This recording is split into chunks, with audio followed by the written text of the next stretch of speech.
بسم اللہ الرحمن الرحیم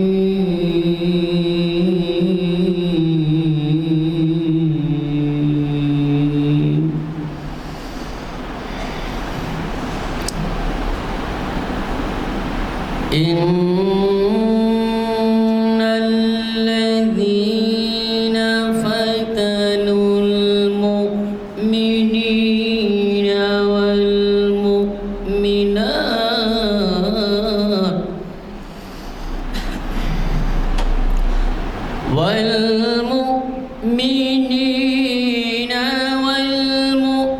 والمؤمنين والمؤمنات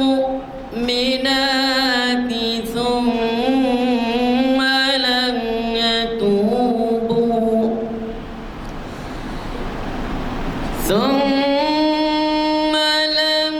يتوبوا فلهم عذاب جهنم ولهم عذاب الحريق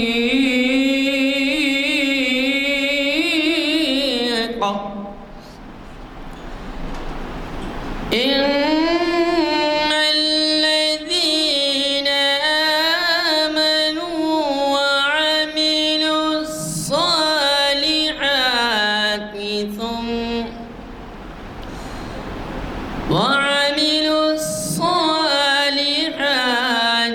لهم جنات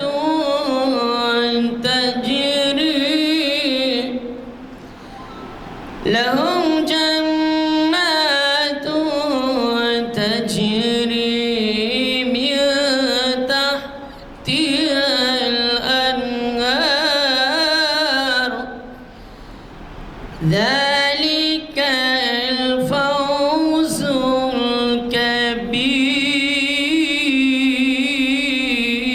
الكبير إن بطش ربك لشديد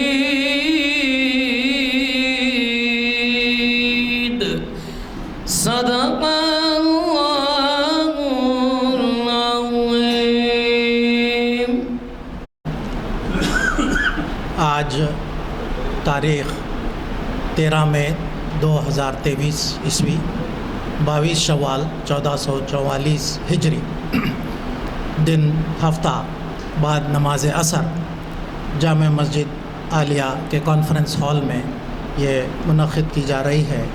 تاریخ اسلام کی 998 لیکچر اور عنوان ہے اندلس میں اسلامی علوم ایک تاریخی جائزہ۔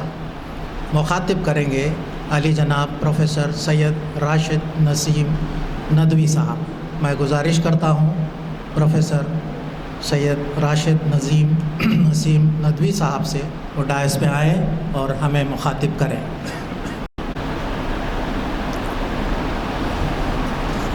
الحمدللہ رب العالمین والصلاة والسلام علی سید المرسلین وعلى آلہ واصحابہ اجمعین اما بعد۔ قد قال اللہ تبارک وتعالی فی القرآن المجید والفرقان الحمید اعوذ باللہ من الشیطان الرجیم یمسسکم القرح فقد مس القوم قرح مثلہ وتلك الأيام نداولها بين الناس وليعلم الذين آمنوا ويتخذ منكم شهداء صدق اللہ العظیم۔ بزرگوں دوستو، ابھی آپ کے سامنے جو آیت پڑھی گئی اس کا راست تعلق اندلس سے نہیں ہے، اس کا تعلق ہے غزوہ احد سے، جس میں کہ مسلم افواج کو صحابہ کو نقصان پہنچا تھا۔ ان میں مایوسی پیدا ہوئی تھی کیونکہ 70 کے قریب صحابہ شہید ہوئے تھے۔ آپ صلی اللہ علیہ وسلم زخمی ہوئے تھے اور بے شمار صحابہ بہت شدید زخمی ہوئے تھے، لہذا بے کلی اور بے چینی کی کیفیت میں اللہ تعالیٰ ارشاد فرماتا ہے کہ آج اگر تم کو زخم لگا ہے اور شکست ہوئی تو کیا حالت ہے؟ اس سے پہلے تم نے ان کو زخم لگایا، ان کو شکست دی، بدر کے میدان میں تم نے ان کو شکست دی تھی، وہ مارے گئے تھے، وہ پلٹ کر بھاگے تھے۔ تلک الایام نداولها بین الناس، یہ وہ زمانہ ہے جس کی ہم الٹ پھیر لوگوں کے درمیان کرتے رہتے ہیں۔ گردش لیل و نہار، یہ حالات کا آنا اور جانا، نشیب و فراز، یہ اللہ کے حکم سے ہے فرمان، اور یہ اس لیے ہے لیعلم الذین آمنوا، خالص ایمان والے کون ہیں ان کو ممتاز کر دیا جائے، علیحدہ کیا جائے، ان کو آئیڈینٹی دی جائے۔ وَيَتَّخِذَ مِنْكُمْ شُهَدَاءَ، اور تم میں سے شہیدوں کو منتخب کر لیا جائے۔ اللہ تعالیٰ ظلم کرنے والوں کو پسند نہیں کرتا۔ یہی کچھ داستان ہے اسپین کی، اندلس کی، جو بڑی زبردست مسلمانوں کی مملکت رہی۔ سن 158 ہجری میں مسلمانوں نے وہاں کا رخ کیا، اموی حکومت قائم ہوئی، عبد الرحمن الداخل فاتحانہ انداز میں داخل ہوئے۔ طارق بن زیاد ایک لشکر کو لے کر گئے، کشتیاں انہوں نے جلا دی، فتح و کامرانی حاصل کی، اور اخلاقی طور پر ایسی کامیابی حاصل کی کہ اس کی کوئی مثال نہیں۔ یہ وہ زمانہ ہے جس کو خود یورپ تسلیم کرتا ہے، ان کے مورخین مانتے ہیں، تسلیم کرتے ہیں، لکھتے ہیں کہ ڈارک ایجز تھے، یہ تاریک زمانہ تھا۔ ان کے پاس دو پیرالل قسم کے ظلم چل رہے تھے، ایک بادشاہوں کا اور دوسرے پوپس کا، پادریوں کا، کلیسا کا۔ عوام کو دونوں لوٹ رہے تھے، ٹیکس لے رہے تھے، فلاح بہبود کی کوئی فکر نہیں تھی۔ مستثنی مسلمان جب داخل ہوئے تو سب سے پہلا کام جو کیا مسلمانوں نے، جو ہر ملک میں کیا، آپ کے ہندوستان میں بھی کیا، وہاں بھی اسپین میں بھی کیا، کہ علم کو یہ کہا کہ یہ کسی کی موروثی جائیداد نہیں ہے، یہ پنڈت کے ساتھ، برہمن کے ساتھ خاص نہیں ہے، کسی خاص برادری کے لیے نہیں ہے۔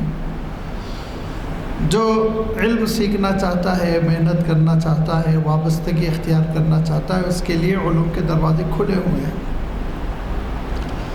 لہذا یہ پہلی تو 1.5 صدی قریب اموی دور کی گزری، اور عبد الرحمن ثالث پر جا کر تقریباً 239 ہجری میں یہ دور ختم ہوا۔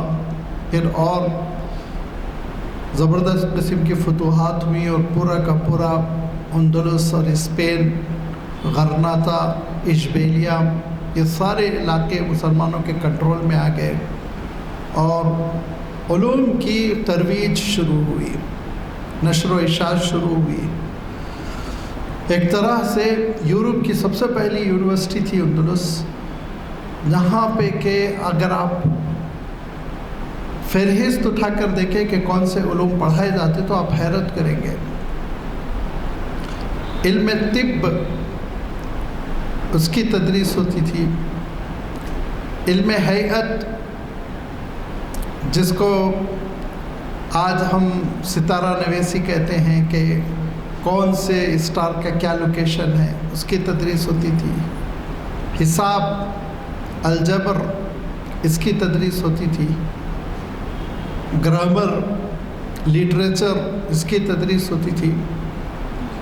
اور ایک جم غفیر تھا یورپین کا، یورپی طلباء کا، کیونکہ آپ جانتے ہیں اوپر ہی نارتھ میں پرتگال ہے، پھر اور تھوڑا آگے چل کے فرانس ہے، اور بھی بہت سی یورپ کی مملکتیں ہیں، یہاں سے وفود آتے اور تعلیم حاصل کرتے چلے جاتے ہیں۔ پھر اس کے بعد یہ ہوا کہ بڑی لمبی داستان ہے، مجھے اس کا تذکرہ بھی نہیں کرنا ہے، کیونکہ یہ اسپین کی داستان وہ داستان ہے جس پہ بڑے بڑے مفکرین رو پڑے۔ علامہ اقبال کے آنسو نکلے، مولانا ابوالحسن علی ندوی رو پڑے اس تاریخ کو بیان کرتے ہوئے کہ 800 سال مسلمانوں نے حکومت کی، لیکن دور اخیر میں ان کے درمیان انتشار پیدا ہو گیا اور ہر علاقے کی چھوٹی چھوٹی حکومت بن گئی، اور ہر منطقے کا، ہر علاقے کا ایک نواب بن گیا، اور پھر اس نے اپنی مستقل حکومت کا اعلان کر دیا۔ یہ مستقل حکومت کا اعلان بھی اتنا نقصان دہ نہیں تھا جتنا آپس کی لڑائیاں، ایک دوسرے سے جنگ، جس کو طوائف الملوکی کہتے ہیں، جس کے معنی ہوتے ہیں کہ چھوٹے چھوٹے گروپ آپس میں لڑنا۔ جب یہ کیفیت پیدا ہوئی اور آپس میں لڑنے لگے، ایک دوسرے کو کاٹنے لگے، تو پھر سفید فام لوگوں کو، یورپینز کو یہ برا لگا، اور انہوں نے ایک ایک کر کے قلعہ مسلمانوں سے واپس چھیننا شروع کیا۔ تو پھر سب سے اخیر میں آپ جانتے ہیں کہ غرناطہ کا قلعہ تھا جو مسلمانوں کے ہاتھ سے چلا گیا۔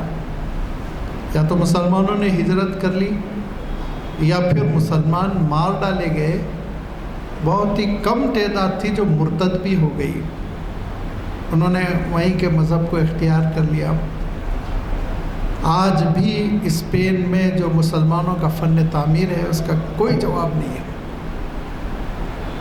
تڑپ جاتا ہے ایک مسلمان جب جاتا ہے، چاہے وہ قرطبہ کی مسجد ہو، 1000 پلرز والی مسجد، چاہے وہ غرناطہ کا انتہائی خوبصورت قلعہ ہو، یہ وہ تعمیرات ہے جس کا کوئی جواب ہی نہیں سمجھا جاتا ہے۔ ایک طرف تعمیرات بڑی اچھی کی انہوں نے، لاجواب قسم کی، دوسرا احسان یہ کہ یورپ کو انہوں نے پڑھایا، یہاں تک کہ پھر آپ جانتے ہیں کہ 400 سال پہلے ان کے اندر شعور پیدا ہوا، پھر فرانس کا انقلاب آیا، پھر اس کے بعد سے ان کے حالات بدلے اور پھر وہ محنت کرتے چلے گئے۔ وَلَيْسَ لِلْإِنسَانِ إِلَّا مَا سَعَىٰ، اور انسان جس کے لیے محنت کرتا ہے وہ اللہ تعالیٰ عطا کرتا ہے، ان کو عطا کیا اللہ تعالیٰ۔ جب وہ محنت کر رہے ہیں تو اللہ تعالیٰ کیوں محروم رکھیں؟ لہذا ان کو پھر قیادت ملی، حکومت ملی، پھر وہ دوسرے ملکوں پر حملہ کرتے چلے گئے، یہاں تک کہ ہندوستان میں کچھ آئے، کچھ عرب ملکوں میں آئے، بعد میں پھر ان کو بھی واپس جانا پڑا، طویل داستان ہے۔ میں جو عرض کرنا چاہ رہا تھا وہ یہ کہ علوم اسلامیہ کی خدمت بھی بہت عظیم الشان پیمانے پر اسپین اور اندلس کے علماء نے انجام دی۔ علوم اسلامی پر ان کے جو احسانات ہیں، ان احسانات کا آپ اندازہ لگا سکتے ہیں کہ عربی میں کچھ کتابیں ایسی ہیں جو صرف اور صرف اندلس میں لکھی گئی اور دنیا کے کسی خطے میں اس معیار کی، اس اسٹینڈرڈ کی کتاب نہیں لکھی گئی۔ آپ حیرت کریں گے کہ عربی ادب پر عرب ملکوں میں لکھی جانی چاہیے تھی، لیکن العقد الفرید ابن عبد الربی، العقد الفرید، کئی جلدوں میں عربی ادب پر یہ کتاب بے مثال ہے، لاسانی ہے، آج تک ادبا اس کو پڑھتے ہیں، سر دھنتے ہیں، آج تک ریفرنس بک ہے، آج تک کرٹک اس پہ تنقید کرتے ہیں، مطالعہ کرتے ہیں، آج تک ریفرنس بک بنی ہوئی ہے العقد الفرید۔ لکھی گئی کہاں؟ مغرب میں، یورپ میں، اسپین تو یورپ ہوا۔ تو وہاں کی فضا ایسی تھی، بتاتے ہیں کہ علماء کی ذہانت بھی تھی اور ان کے اندر محنت بھی تھی، یکسوئی بھی تھی، کچھ فضا ایسی تھی وہاں کی۔ شاید فضا ایسی ہو یورپ کی کہ وہ زیادہ محنت کرتے ہیں، یکسو ہوتے ہیں، ایک سبجیکٹ پہ بہت آگے بڑھتے ہیں۔ یہ تو ہم نہیں کہہ سکتے ذہانت ایک قوم کو دے دی گئی دوسری قوم کو نہیں دی گئی، کسی اور قوم کو محروم کر دیا گیا، لیکن مسئلہ یہی ہے، سب سے بڑا جو فرق آتا ہے محنت کا آتا ہے۔ اکثر و بیشتر قومیں اور لوگ تقریباً یکساں ذہانت کے ہوتے ہیں، کچھ ہی لوگ بہت ممتاز ہوتے ہیں، کچھ ہی لوگ بہت بیوقوف ہوتے ہیں، ورنہ درمیانی ہوتے ہیں۔ فرق کرنے والی چیز یاد رکھیے محنت ہوتی ہے، محنت، وقت برباد نہ کرنا، اپنے وقت کی اہمیت کو سمجھنا، اپنے وقت کو کسی اہم کام میں لگانا، ناکارہ قسم کے نکمے کاموں میں، جس کو قرآن و حدیث میں لایانی کہا گیا، لغویات میں نہیں خرچ کرنا۔ الذین هم عن اللغو معرضون، بار بار قرآن پاک میں یہ کہا گیا۔ من حسن اسلام المرء ترکہ ما لا یعنی، فرمایا کہ اس انسان کا اسلام اسی وقت حسین ہوتا ہے، کامل ہوتا ہے، جبکہ وہ لایانی چیزیں، لایانی یعنی یوزلیس، جس کا کوئی استعمال نہ ہو، بیکار کاموں میں اپنے وقت کو خرچ نہ کرے، تبھی اس کا اسلام حسین ہوتا ہے۔ آپ صلی اللہ علیہ وسلم فرماتے ہیں من حسن اسلام المرء ترکہ ما لا یعنی۔ تو شاید کچھ ایسے اسباب ہوں گے جس کی وجہ سے وہ قوم ممتاز ہوئی، انہوں نے بہت زیادہ محنت کی، اور ہمارا عالم یہ تھا کہ ہم جھگڑے کر رہے تھے، لڑ رہے تھے، چھوٹی چھوٹی مملکتیں بنا رکھی تھی اور ایک دوسرے کو مار رہے تھے۔ تقریباً وہی کیفیت تھی جو اللہ تعالیٰ نے سورہ بنی اسرائیل میں یہودیوں کی بیان فرمائی۔ حضرت عیسیٰ علیہ السلام کی آمد سے پہلے ٹکڑیوں میں بٹے ہوئے تھے، لڑ رہے تھے، ایک دوسرے کو کاٹ رہے تھے، پھر فدیہ دیتے تھے، پھر جیل سے معاف کر کے نکال دیتے تھے۔ یہ سب قصے، اللہ تعالیٰ اسے محفوظ رکھے۔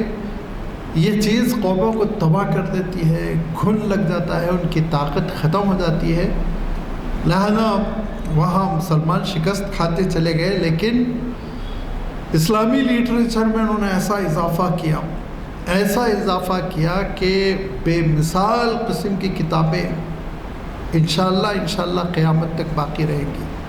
انہی کتابوں میں ایک امام ابو عبداللہ القرطبی رحمۃ اللہ علیہ کی کتاب ہے الجامع لاحکام القرآن، 15 جلدوں میں، تقریباً 16 جلدوں میں ایک کتاب ہے تفسیر کی۔ امام قرطبی رحمۃ اللہ علیہ جو 5ویں صدی ہجری کے ہیں، انہوں نے یہ کتاب مرتب کی۔ تو اس کتاب کا عالم یہ ہوا کہ بڑے بڑے مفسرین اس کتاب کے رہین منت رہے، طالب علم رہے، استفادہ کرتے رہے، جس فہرست میں امام ابن کثیر رحمۃ اللہ علیہ ہے۔ کتنے بڑے مفسر ہیں وہ، تفسیر ابن کثیر کے مصنف، لیکن اس کتاب کا فضل وہ مانتے رہے، کیونکہ تفسیر کا مسئلہ ایسا ہے کہ تفسیر ایک خاص نہج پر لوگ چلے جاتے ہیں۔ کچھ لوگ تو روایتوں کی بنیاد پر، آپ صلی اللہ علیہ وسلم سے جو روایتیں ہیں وہی اسی بنیاد پر تفسیر کرتے ہیں، جیسے امام طبری رحمۃ اللہ علیہ۔ کچھ علماء نے قرآن مجید کی گرامر اور الفاظ اور لنگوسٹیکل جو بحثیں ہوتی ہیں اس کے حل کرنے میں پوری تفسیر وقف کر دی، ضروری بھی تھا۔ جیسے کشاف ہے زمخشری کی، وہ زبان دانی ہی کے ماہر ہیں، زبان ہی حل کرتے ہیں وہ۔ کچھ لوگوں کا عالم یہ ہوا کہ تفسیر جو ہے وہ معقولات کا ایک مجموعہ بن گئی کہ عقلی چیزوں کو حل کرنا، کہیں ایسا محسوس ہو رہا ہے کہ منطق اور عقل سے، لاجک سے، سائنٹیفک حقائق سے ٹکراؤ کسی کیفیت تو اس کو دور کرنا، اس کو سمجھانا، جیسے امام رازی رحمۃ اللہ علیہ نے کیا تفسیر کبیر میں۔ لیکن قرطبی کی یہ خصوصیت ہے کہ اگر آپ کے پاس امام قرطبی رحمۃ اللہ علیہ کی تفسیر الجامع لاحکام القرآن ہے تو آپ کو اس میں بلاغت کی بحث ملے گی، قرات کی بحث ملے گی، گرامر کی بحث ملے گی، روایتیں ملیں گی، روایتوں پر تنقید ملے گی، احکام ملیں گے، ائمہ کے اختلاف ملیں گے، احناف کیا کہتے ہیں، شوافی کیا کہتے ہیں، اہل حدیث کیا کہتے ہیں، امام مالک کیا کہتے ہیں، اقوال ملیں گے۔ اس لیے اس تفسیر کو یہ کہا گیا کہ علوم قرآن کا انسائکلوپیڈیا ہے۔ اگر کسی کے پاس یہ تفسیر ہے، لازمی بات ہے اردو میں ترجمہ ہوا نہیں، انگریزی میں ہوا یا نہیں ہوا اس سے میں واقف نہیں، اردو میں تو نہیں ہوا، اتنی جلدیں کون کرے گا، لیکن عربی سے جو واقف ہے اور اس کے پاس یہ تفسیر ہے الجامع لاحکام القرآن، تو شاید ہی اس کو کسی اور تفسیر کے دیکھنے کی ضرورت پڑتی ہے۔ اتنی اہم تفسیر یہ کہاں لکھی گئی؟ قرطبہ میں۔ قرطبی، امام قرطبی وہیں پیدا ہوئے، وہیں آپ نے زندگی بسر کی۔ علم حاصل کرنے کے لیے آپ روانہ ہوئے تھے اور آپ نے کئی ملکوں کا سفر کیا، احادیث کی سماعت کی، علوم عربیہ حاصل کرتے چلے گئے، لیکن متوطن ہیں وہ اصلاً قرطبہ کے، اور قرطبی ان کے نام کے ساتھ لگتا ہے، بلکہ اگر آپ الامام القرطبی کہیں گے تو وہی مراد لیے جاتے ہیں۔ حالانکہ میتھمیٹکس کے بھی ایک قرطبی بہت مشہور ہے، اور میڈیکل سائنس میں بھی ایک قرطبی مشہور ہے۔ جیسے اگر حیدرآبادی لگایا جائے تو کیا خالی کوئی مولوی ہی ہوگا؟ کئی لوگ نکلیں گے نا حیدرآبادی۔ تو ایسے ہی امام قرطبی رحمۃ اللہ علیہ ہے کہ وہ بہت مشہور ہوئے، اور انہوں نے ایسی عظیم الشان تفسیر اسلامی لائبریری کو تحفے میں عنایت کی۔ بہت خوبصورت چھپتی ہے، اعلیٰ معیار سے چھپتی ہے، اور دنیا کے ہر بڑے عرب ملک سے اس کے ایڈیشن نکلتے ہیں، اور عرب علماء اس پہ تحقیق کرتے رہتے ہیں اور اس پہ کام کرتے رہتے ہیں۔ بالکل تر و تازہ اس کے ایڈیشن آپ کو بازار میں مل جائیں گے عرب ملکوں میں، لیکن وہی شرط یہ ہے کہ اللہ تعالیٰ کی سرکاری زبان آپ کو معلوم ہونی چاہیے، عربی میں ہے وہ۔ امام قرطبی نے علوم تفسیر میں یہ ایک بہت ہی نادر قسم کا، ایک ریئر قسم کا کارنامہ ہے جس کا مقابلہ کم ہی لوگ کر سکتے ہیں۔ یہ تفسیر تیار کی اور یہ تفسیر اللہ تعالیٰ نے محفوظ فرمائی۔ اس کے علاوہ بھی آپ کی بڑی اچھی اچھی کتابیں ہیں۔ آپ کی ایک کتاب ہے التذکرہ فی احوال الموتى والآخرہ، تقریباً 500 ساڑھے 500 صفحات پر مشتمل یہ کتاب ہے، جو نزا کے عالم سے لے کر جنت و جہنم تک کی ساری چیزوں کے سلسلے میں قرآن و سنت کی روشنی میں بحث کرتی ہے۔ بہت عظیم الشان کتاب ہے، یہ بھی عربی میں ہے، التذکرہ فی احوال الموتى والآخرہ۔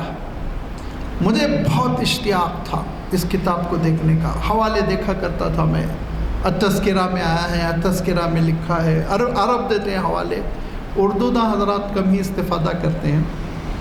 تو بہت اشتیاق تھا، لائبریریوں میں تلاش کرتا رہتا تھا میں، یہ کتاب کہیں ملتی نہیں تھی۔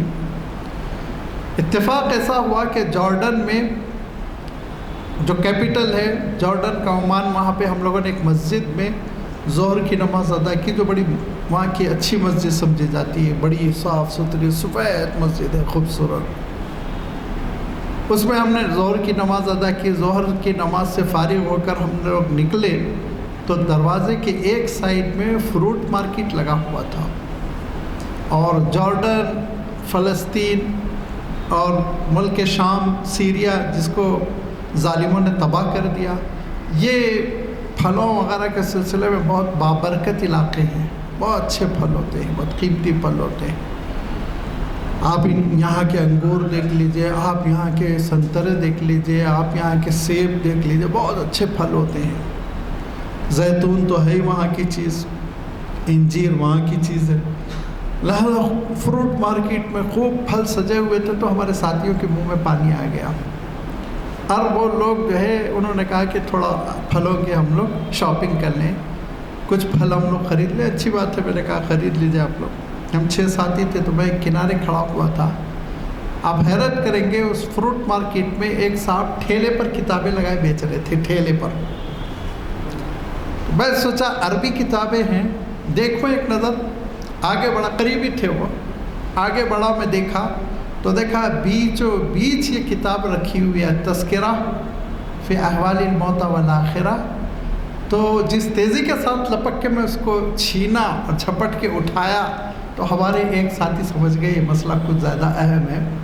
انہوں نے قیمت پوچھی تو کچھ بتایا 100 ریال، جو ذرا زیادہ تھی، زیادہ یعنی معمول سے کچھ زیادہ، بہت مہنگی نہیں۔ ابھی میں کتاب کی فہرست ہی پڑھ رہا ہوں، محتویات جو ہوتے ہیں نا وہ پڑھ رہا ہوں، اتنے میں انہوں نے جیب سے قیمت نکال کے اس کے ہاتھ میں رکھ دی، کہا چلیے آگے بڑی رش۔ میں نے کہا ارے بھائی کتاب دیکھنا ہے قیمت، اور کہا ہو گئی اس کی خرید فروخت، اب آپ یہ رکھ لیجیے، تحفہ سمجھیے ہماری طرف سے۔ الحمدللہ وہ کتاب میرے ذاتی کتب خانے میں موجود ہے، بہت پڑھتا رہتا ہوں میں، بہت مؤثر کتاب ہے امام قرطبی رحمۃ اللہ علیہ کی۔ تیسری اہم کتاب ہے جس کا اشتیاق ہے، اللہ کرے کوئی اور سفر پیش آئے، کوئی اور ٹھیلے پہ وہ کتاب مل جائے، کتاب الاسنا فی شرح اسماء اللہ الحسنی۔ کتاب الاسنا فی شرح اسماء اللہ الحسنی، اس کے حوالے بھی جب میں دیکھتا ہوں تو شزدر رہ جاتا ہوں کہ اللہ تعالیٰ کے جو اسماء حسنی ہیں ان کی تشریح میں وہ جو باتیں کہتے ہیں وہ بہت ہی باتیں ایسی ہوتی ہیں جو عالمانہ، فاضلانہ، اور کم ہی لوگ اس کو سمجھ سکتے ہیں، کم ہی لوگ اس کو برت سکتے ہیں۔ وہ اس کتاب میں دیگر عرب مفسرین جب اپنے تشریحات لکھتے ہیں تو اس میں کوٹ کرتے ہیں امام قرطبی نے یہ جملہ لکھا، امام قرطبی نے یہ لکھا، تو اسے اندازہ ہوتا ہے کہ یہ کتاب بھی بڑی نادر ہوگی اور یہ کتاب بھی حاصل کرنا چاہیے۔ کتاب الاسنا فی شرح اسماء اللہ الحسنی، اور بہت سی کتابیں ہیں، بہت سی کتابیں 20 سے زائد ہیں، لیکن یہ علوم اسلامی کی وہ کتابیں ہیں جن پہ امت مسلمہ فخر کر سکتی ہے کہ ہمارے اسلاف نے ایسی کتابیں لکھی۔ امام قرطبی رحمۃ اللہ علیہ نے اتنی جامع تفسیر لکھی، امام قرطبی رحمۃ اللہ علیہ نے امت مسلمہ کو اتنا پیارا علمی تحفہ دیا، لیکن اس کے بعد بھی اسپین کے علماء، اندلس کے علماء خاموش نہیں بیٹھے، بلکہ پھر ابو حیان الغرناطی آئے، امام ہے وہ بھی، اصلاً وہ لنگوسٹک کے امام ہیں، علم اللغہ کے، گرامر وغیرہ کے بہت بڑے امام ہیں، لیکن انہوں نے بھی البحر المحیط نامی 8 جلدوں میں تفسیر لکھی ہے۔ البحر المحیط، وہ بھی عرب دنیا میں ماشاءاللہ اویلیبل ہے، اور ہر بڑے ملک میں کوئی نہ کوئی مکتبہ شائع کرتا رہتا ہے۔ البحر المحیط کی خصوصیت یہ ہے کہ ایک طرف تو انہوں نے اچھی خاصی تفسیری بحثیں جمع کی ماشاءاللہ، لیکن جیسے میں نے زمخشری کے سلسلے میں اشارہ کیا کہ وہ کشاف میں زبان کو بہت حل کرتے ہیں، تو البحر المحیط میں بھی، البحر المحیط کے معنی بڑا سمندر گھیرا ہوا، واقعی علوم کا سمندر ہے وہ، خوب اچھی طرح آیتوں کی وہ نحوی تحلیل کرتے ہیں، لغوی تشریح کرتے ہیں کہ کس لفظ کا کیا مقام ہے، کہاں سے ماخوذ ہے، کیسے لیا گیا، اشعار میں کیسے۔ اس تفسیر کی بھی بڑی شہرت ہوئی البحر المحیط کی، اور یہ بھی اگر آپ کبھی کسی عرب ملکوں میں جائیں، ہمارا جانا ہوتا ہے لیکن ہم لوگ بس شاپنگ مال تک کے محدود رہتے ہیں، لائبریریز وغیرہ نہیں جاتے ہیں، تو وہاں اگر آپ کسی لائبریری وغیرہ میں جائیں تو آپ دیکھیں گے کہ ہر لائبریری میں یہ تفسیر بھی موجود ہے، البحر المحیط۔ اور عجیب و غریب بات یہ ہے جس پہ میں بہت حیران ہوتا ہوں کہ آپ نے سنا ہوگا قرآن مجید کی 10 قراتیں ہیں، 10 انداز ہے قراتوں کا، تلاوت کا۔ جیسے میں بہت موٹی مثال دیتا ہوں، الحمدللہ رب العالمین الرحمن الرحیم مالک یوم الدین، ملک یوم الدین، دونوں روایتیں، غیر المغضوب علیہم ولا الضالین، غیر المغضوب علیہم ولا الضالین، اس کو کہتے ہیں 17 قرات، 17 یہ 10 متواتر قراتیں ہیں۔ اور اس سلسلے میں حدیث ہے کہ حضرت عمر رضی اللہ تعالیٰ عنہ تشریف فرماتے اور ایک صاحب تلاوت کر رہے تھے، تو حضرت عمر کو محسوس ہوا کہ جیسے میں پڑھتا ہوں یہ صاحب نہیں پڑھ رہے، تو حضرت عمر رضی اللہ تعالیٰ عنہ نے یہ تصور کیا کہ یہ غلطی کر رہے ہیں، تو ان کو ذرا زور سے سینے پہ ہاتھ رکھا تو بیچارے گر گئے اور گر کے کہنے لگے کیا بات ہے، ایسی سختی آپ کیوں کر رہے ہیں؟ تو کہا تم قرآن پاک غلط پڑھ رہے، کہا نہیں یہ میں نے اللہ کے رسول سے سیکھا ہے، تو پکڑ کے ان کو لے گئے اللہ کے رسول صلی اللہ علیہ وسلم کی خدمت، تو اللہ کے رسول نے کہا سنو، انہوں نے سنایا۔ بخاری شریف کی روایت ہے، ہر حدیث کی کتاب میں ملے گی آپ کو، بخاری میں، مسلم میں، تو آپ صلی اللہ علیہ وسلم نے فرمایا صحیح پڑھ رہے ہیں، تو حضرت عمر نے کہا پھر میں غلط پڑھتا ہوں، کہا تم سنو، حضرت عمر کہا تم بھی صحیح پڑھ رہے ہیں۔ پھر فرمایا کہ جبرائیل امین میرے پاس آئے اور انہوں نے مجھے 7 طریقوں سے تلاوت کر کے بتایا، انزل القرآن علیہ ب7 احرف، مشہور ترین حدیث ہے، یعنی متعدد وجوہ ہیں جس میں معنوں میں فرق نہیں پڑتا بلکہ حسن بڑھتا ہے۔ ایک روایت ہے وما کان محمد ابا احد من رجالکم ولکن رسول اللہ ہوا خاتم النبیین، خاتم النبیین، آپ کی اصطلاح میں تا پر زبر، لیکن اس کو ہم لوگ زبر نہیں کہتے ہیں، فتحہ کہتے ہیں۔ اور دوسری روایت ہے خاتم النبیین، خاتم۔ اب آپ یہ مت سمجھیے یہ خاتم کہنے سے خاتم کہنے سے معنوں میں بہت فرق پڑتا ہے، نہیں، خاتم کے معنی ہوتے ہیں سلسلے کو ختم کر دینے والا، خاتم کے معنی ہوتے ہیں بات ختم ہو گئی مہر لگا دینے والا، مفہوم یکساں بلکہ تاکید پیدا ہوتی ہے، ایک حسن معجزہ ہے، یہ معجزہ ہے قرآن مجید کا۔ اور حضرت مولانا اشرف علی تھانوی رحمۃ اللہ علیہ نے لکھا کہ امت کے علماء پہ یہ فرض کفایہ ہے کہ وہ 10 قراتیں سیکھیں، ورنہ تو نعوذ باللہ ضائع ہو جائیں گی۔ تو میں یہ عرض کر رہا تھا کہ اسپین میں 7 قرات کی 10 قرات کی جو خدمات ہوئی وہ کسی ملک میں نہیں ہو سکی۔ قریب 140 کتابیں لکھی گئی ہیں، 140 کتابیں لکھی گئی، جس کی فہرست میرے پاس موجود ہے، اور میں اس میں یہ تحقیق کر رہا ہوں کہ اس میں سے کتنی طبع ہو گئی، کتنی مخطوطہ ہے۔ لازمی بات ہے، اب ذرا بہت اہم کام ہے لائبریریز کو جانا چھانٹنا۔ آج کل اگرچہ کہ ویب سائٹ پہ لیکن سب کی فہرستیں نہیں ہیں، بعض ناقص ہے بعض کامل ہے، تو آپ اندازہ لگائیے کہ فن قرات پر اور یہ متعدد طرق جو ہے پڑھنے کے تلاوت کے، جس کو 7 قرات 10 قرات کہتے ہیں ہم، یہ 10 متواتر طریقے ہیں، انکار کرنے کی گنجائش نہیں ہے۔ ہم لوگ اس میں ایک امام عاصم رحمۃ اللہ علیہ کے ایک شاگرد امام حفص کی روایت تلاوت کرتے ہیں، لیکن یاد رکھیے آپ کے حیدرآباد میں بھی بہت ممتاز قرہ گزرے ہیں، جس میں خود میرے استاد محترم حضرت قاری کلیم اللہ حسینی صاحب بہت ممتاز تھے، قاری روشن صاحب بہت ممتاز تھے، اور بھی بزرگ گزرے جو پورے 10 قرات کے ماہر تھے۔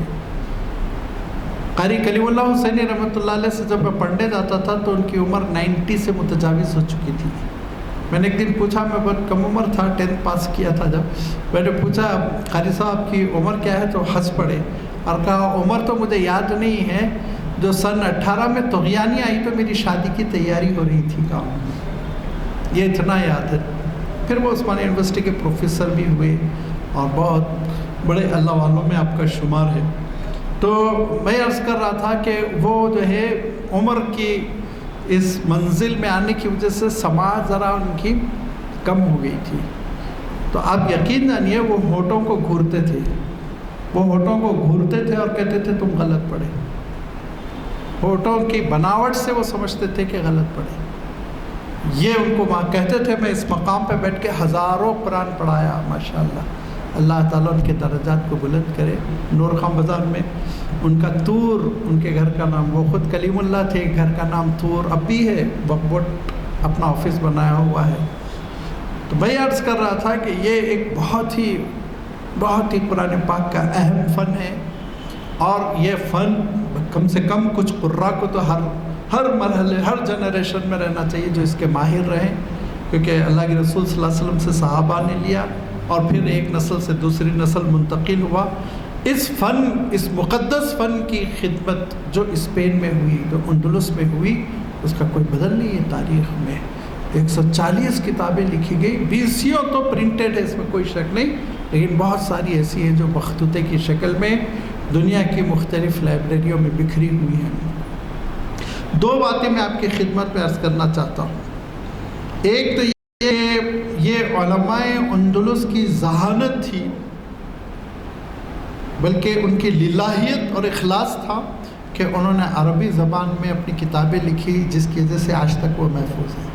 اگر وہ کوئی علاقائی زبان میں لکھتے اور پھر ہجرت کے بعد وہ علاقائی زبان ختم ہو جاتی تو کتابوں کی اہمیت ختم ہو گئی ہوتی، ہمارے لیے وہ کتابیں قابل استفادہ نہ رہتی، لیکن انہوں نے عربی زبان کو اپنایا اور عربی زبان میں کتابیں لکھتے رہے۔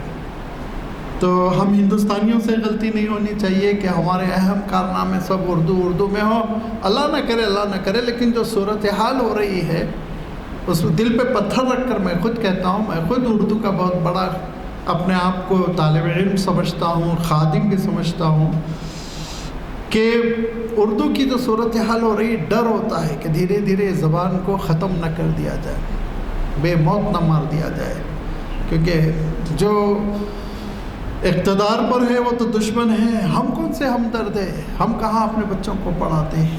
حیدرآباد تو غنیمت ہے، یو پی والے کوئی ہوں تو ناراض نہ ہوں، یو پی میں کسی بچے کو اردو نہیں آتی، صرف دینی مدرسے کے بچے اردو پڑھتے ہیں۔ ہر مسلم گھرانے میں اخبار بھی ہندی کا آتا ہے، جا کے دیکھ لیجیے آپ، چاہے وہ یو پی ہو چاہے وہ بہار ہو۔ یہ تو اللہ کا شکر ہے، آپ کا شہر بچا ہوا ہے، اللہ تعالیٰ یہیں سے اردو کو ترقی دے دے، اسی کو مرکز بنا دے، یہیں پیدا بھی ہوئی دکن میں ہو۔ تو اگر یہ جس طرح اردو کی بساط الٹی جا رہی ہے، اور ہمارا اتنا بڑا ذخیرہ اسلامی لٹریچر اردو میں، سیرت پر، تفسیر پر، حدیث پر، تاریخ پر، کون سا فن ہے جس پہ علماء نے کتابیں نہیں لکھی؟ یہ پوری کتابیں کہاں جائیں گی؟ آپ سوچئے، ابھی ذرا استفادہ کرنے والے کم ہو گئے، آپ جا کر دیکھ لیجیے سینٹرل لائبریری میں، آپ اردو کے سیکشن کی طرف جانے لگتے ہیں تو ڈانٹ کے بلاتا ہے، ادھر آ ادھر آ، ادھر وہاں کہیں کو جا رہے ہیں، سانپ آ رہیں گے، نکو جاؤ وہاں پہ۔ ارے صاحب میں اردو کی کتاب تلاش کرنا، نہیں ادھر مت جاؤ، سیدھا سیدھا یہی دھمکی دی، وہاں اندر سانپ وانپ رہے گا، تم کو کاٹ لے گا، ادھر مت جاؤ۔ یہ عالم ہو گیا ہے اردو کا۔ اردو کی خدمت کی جائے، اردو کو تحفظ، لائبریری میں جائیں، ہمارے نوجوان پڑھنے کی عادت ڈالیں، شکایت کریں اٹینڈر نہیں ہے، کتابیں جمائیں، اس ریکس میں لگائیں اپنے مقام پر، تو کتابوں کا انبار اور پھر دیمک لگ کے ختم ہونے کی مصیبت نہیں آئے گی انشاءاللہ۔ لیکن بہرحال اندلس کے علماء، اسپین کے علماء نے عربی زبان کو اپنایا اور عربی زبان میں انہوں نے خدمات انجام دی۔ ایک یہ میسیج۔ دوسرا میسیج یہ ہے کہ 800 سال حکومت کرنے کے بعد اور ملک کو علوم دینے کے بعد، فن تعمیر دینے کے بعد، مینجمنٹ دینے کے بعد، ملک کو جہالت کے اندھیرے سے نکال کر علم کی روشنی سے ہمکنار کرنے کے بعد ایسے صفحہ ہستی سے مسلمان مٹ گئے، اس کا سبب غور کیجیے۔ اس کا سبب یہی تھا کہ اتحاد نہیں تھا، خانہ طوائفی تھی، ٹکڑوں میں بٹے ہوئے تھے۔ آج ہم بھی ٹکڑوں میں بٹے ہوئے ہیں، حکومتیں نہیں ہیں تو ہم نے جماعتوں کے ذریعے سے، تحریکوں کے ذریعے سے اپنے آپ کو بانٹ رکھا ہے، اداروں کے نام پہ بانٹ رکھا ہے، شخصیتوں کے نام پر بانٹ رکھا ہے۔ دیکھیے، یاد رکھیے، وابستگی بہت اچھی چیز ہے، کسی بھی جماعت سے وابستہ آپ رہیں بہت اچھی بات ہے، کسی شخصیت سے آپ وابستہ رہیں، علماء میں سے، مشائخ میں سے، لیکن یاد رکھیے یہ وابستگی، یہ سبب دشمنی، سبب نفرت نگیٹیو نہیں ہونا چاہیے، نگیٹیو نہیں ہونا چاہیے۔ یہ وابستگی ایسا ہی ہے کہ کوئی ڈاکٹر ہے، کوئی انجینئر ہے، ایک دوسرے کے دشمن ہوتے ہیں کیا؟ نہیں ہوتے ہیں۔